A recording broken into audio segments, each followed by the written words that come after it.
Assalamualaikum warahmatullahi wabarakatuh. Perkenalkan, nama saya Nur Syamsiatun Fadilah dengan NIM terakhir 069.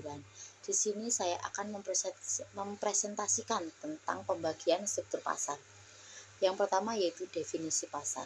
Definisi pasar yaitu tempat bertempunya antara penjual dan pembeli untuk melangsungkan transaksi jual beli barang ataupun jasa. Pasar dapat berupa fisik seperti gerai atau virtual.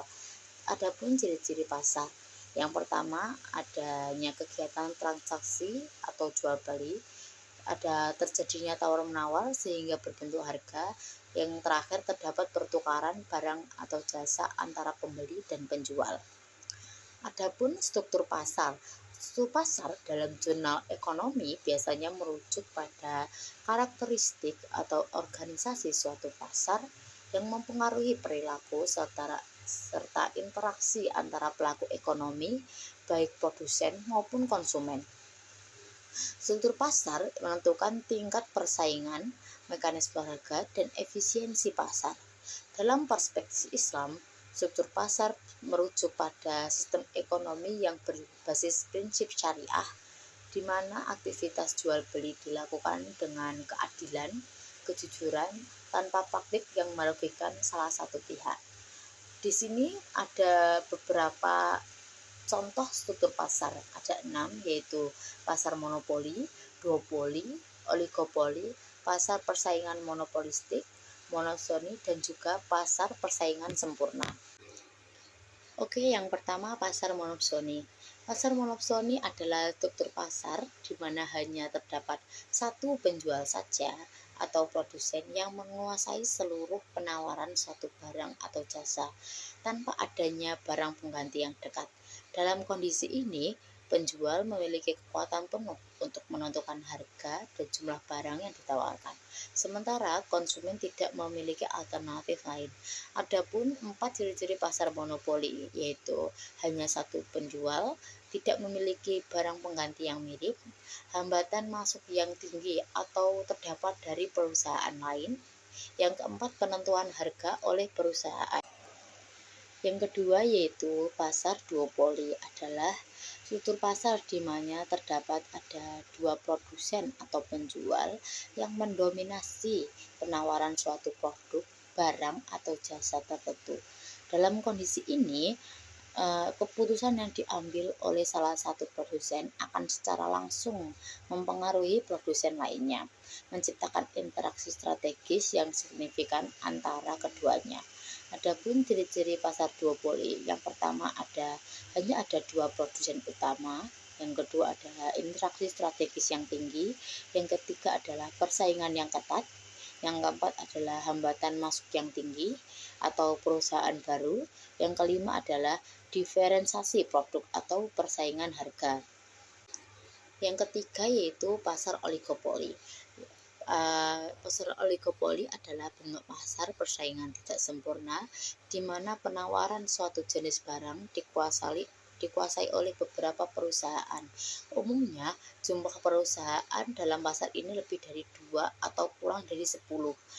Setiap perusahaan memiliki kebijakan sendiri atau tindakan suatu perusahaan, seperti perubahan harga akan mempengaruhi penjualan serta keuntungan perusahaan lain.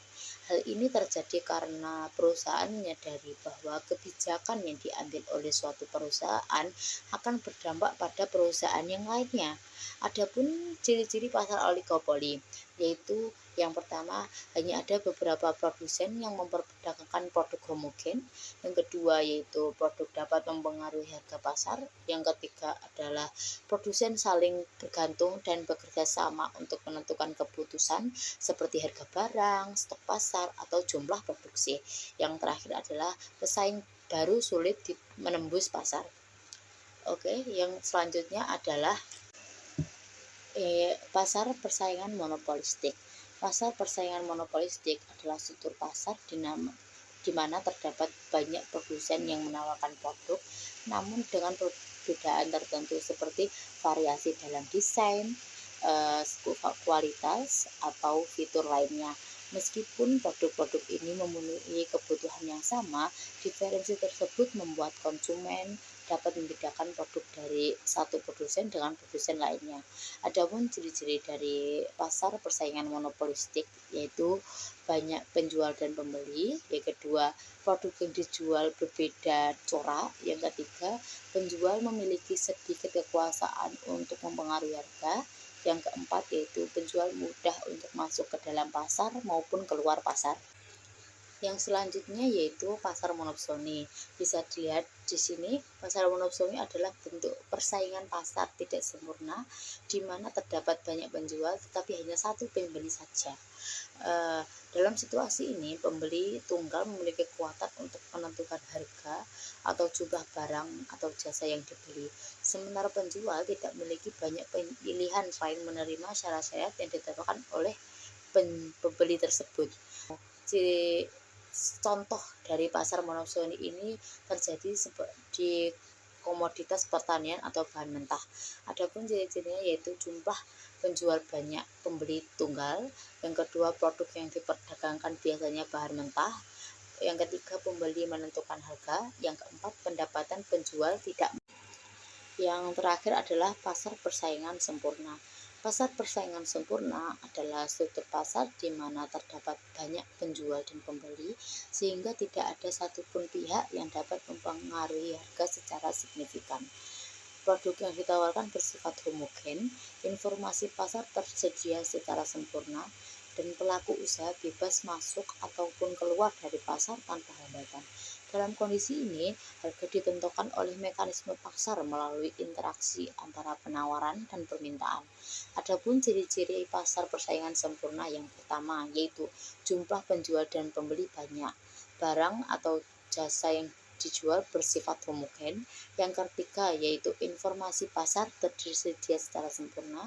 Yang keempat yaitu tidak ada hambatan untuk masuk atau keluar pasar. Yang kelima, harga ditentukan oleh kekuatan pasar. Yang keenam yaitu penjual dan pembeli tidak dapat menentukan harga. Sekian presentasi yang sedikit saya bisa sampaikan, kurang lebihnya saya mohon maaf. Wassalamualaikum warahmatullahi wabarakatuh.